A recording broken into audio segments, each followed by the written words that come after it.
Welcome to my kcse revision channel, Marita James, a teacher of Creole's Voice. Kindly subscribe, click the notification bell, you get notified once I upload a new video. Today we are looking at kcse revision from 3 work, industrial process. That is the chlorine and some of its compound. So let us look at here. I have done a whole summary, of the whole topic, that is chlorine and its compound, summarized in one page.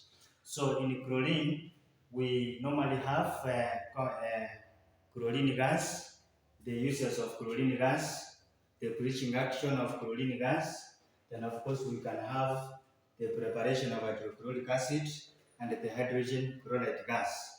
So if you can start with on my diagram, in the first diagram we have, this diagram is used for the preparation of chlorine gas. So in this case we have, this is chlorine, preparation of chlorine gas as represented on this diagram. So we have concentrated sulfuric acid, then we have manganese oxide, then we have heat, we have water, then we have a concentrated sulfuric acid, which is of course used as a drying agent. Then we can also see that the gas is collected, methods of the gas collection is collected by the downward delivery method or the upward displacement of air, because the gas is more denser than air. So from this diagram, the first thing you need to know is the reagents. What are the reagents used for the preparation of this chlorine gas? The reagent is normally the action of it on the concentrated sulfuric acid and the manganese oxide. So you will have heat, which is also used the purpose of heat is to increase the rate of the reaction. So we have a reaction of concentrated sulfuric acid and manganese oxide. So the reagents we have manganese oxide and the conc hydrochloric acid.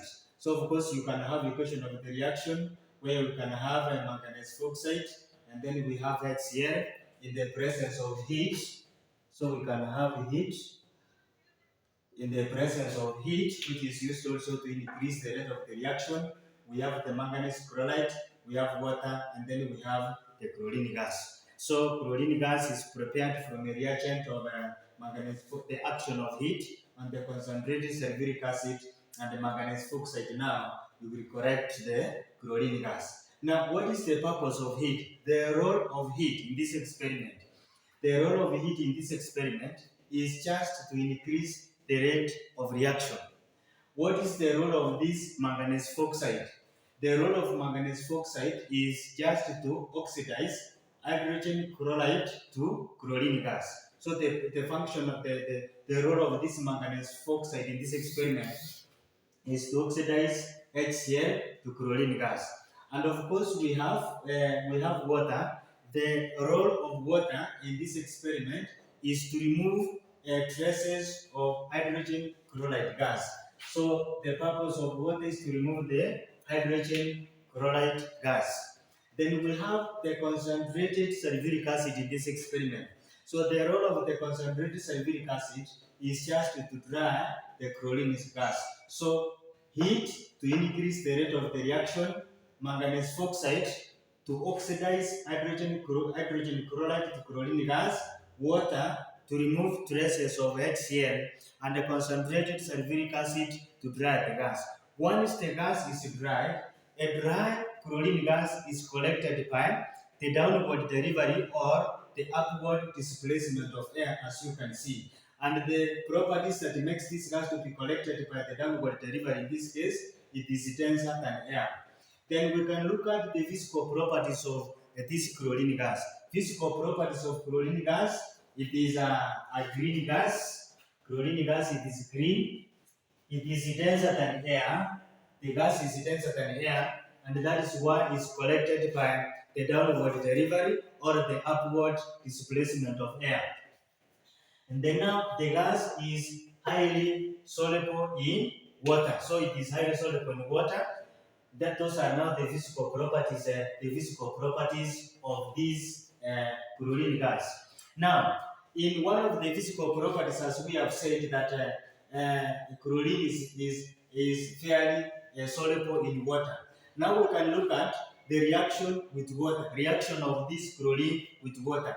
When you look at my experiments, you have at the beginning of the experiment, and then we have after 1 day. So at the beginning of the experiment, we have chlorine water, and then we have chlorine water. Then you can have the space which has been left in this after 1 day of the experiment. What is happening here? That chlorine gas normally react with water to form two types of the acid. That is the chloric 1 acid, the HOCl, and the or we can call it the chloric 1 acid and the hydrogen hydrochloric acid. So chlorine reacting in water, the reaction of chlorine with water, it normally reacts with water to have the HCl, the chlorine gas, to have the chlorine gas, to have the hydrogen chloride, the hydrogen chloride in aqueous, and then we have this one as the chloric 1 acid. So we have now a bleaching action of chlorine. So when we talk about the bleaching action of chlorine, sometimes you will be required to explain the bleaching action of this chlorine. The bleaching action of chlorine is very soluble in water. So what is happening? It dissolves in water to form two types of the acid, as I said, that chlorine can dissolve in water to form two types of the acid. That is the hydrochloric acid and the hypochlorous acid or the chloric 1 acid. The chloric 1 acid is unstable compound. So in the presence of sunlight, so we can have this one in the presence of sunlight.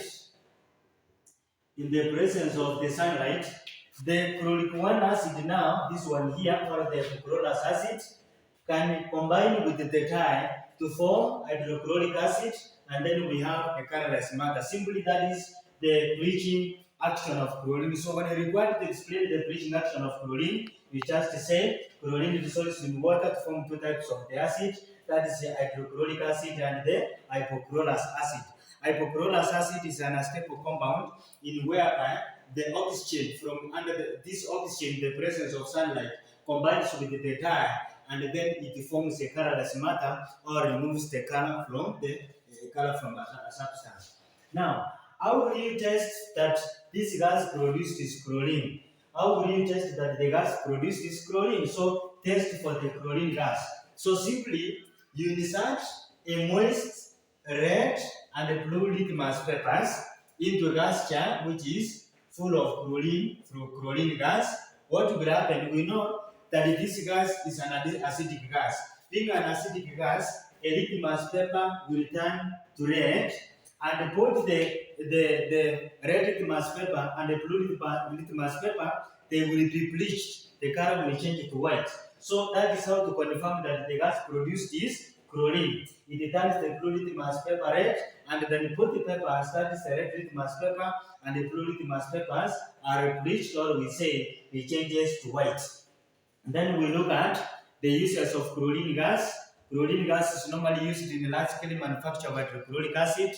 It can also be used as for the manufacture of chloroforms. Chlorine gas is also used for in water treatment. So these are a few.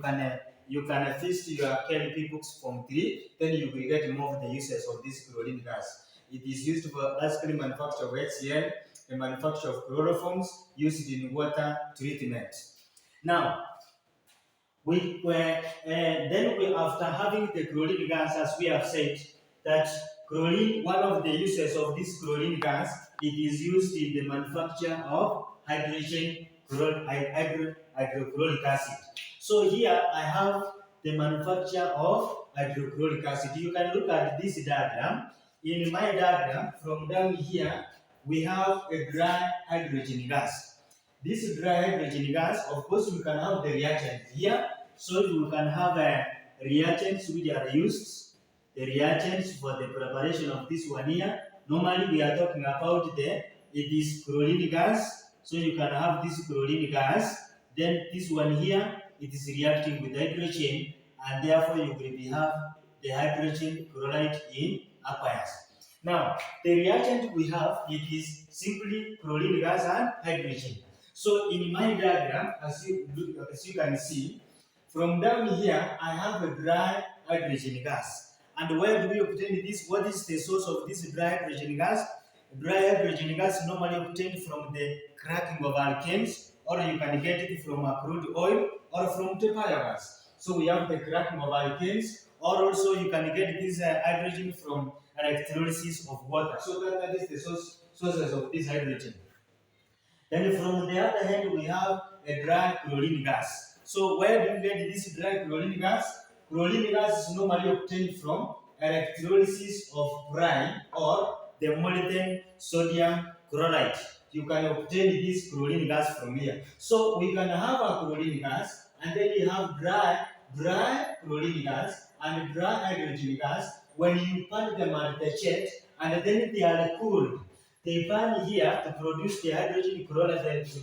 They burn the hydrogen gas and the chlorine gas will burn, and then they are cooled. Once they are cooled, they are passed in the tower where we have water with the glass pieces. So chlorine, the hydrogen chloride gas now which has been produced from here, can now dissolve in water in the presence of the glass pieces, where the grass pieces normally increase the surface area or the absorption in which the gas dissolves in water. As we know that the hydrogen chloride gas is highly soluble in water, so the purpose of this grass pieces, it is to increase the surface area for this hydrogen chloride gas to dissolve in water. So we have dry hydrogen gas, then dry chlorine cooled, and then they dissolve in water. Then what you will have here out is hydrochloric acid. So we can have hydrochloric acid, which is used to remove rust from the iron. So it is used to remove the rust from the iron. It can also be used in a sewage treatment. It can also be used in making photographic materials. So those are some of the uses of the hydrochloric acid. So used to remove rust from the iron, sewage treatment. It can also used for making photographic materials. Now, we can also have the preparation of iron 3 chloride. So we have this chlorine gas. This experiment, in this kind of a reaction where we have a reaction of chlorine with metal. In this case now, chlorine will react with iron metal to form the iron 3 chloride. So you can look at my diagram. First of all, you can have a dry chlorine gas. So you have a dry chlorine gas where now you will have the iron filings in the presence of heat. The dry chlorine gas in the presence of heat will react with the iron filings, then you will form the iron 3 chloride. So this iron 3 chloride is collected here as a supplement. Normally the observation you can make here, you will see a black crystals of this iron 3 chloride. That is when the iron metals combines with chlorine in the presence of heat. You can see a black crystals of the iron 3 chloride, which is collected at the far end as a supplement. And again, we have this Agadi tube. The Agadi tube here, it contains anhydrous calcium chloride. Very, very important to note the purpose of this anhydrous chloride in this experiment. The purpose of anhydrous calcium chloride,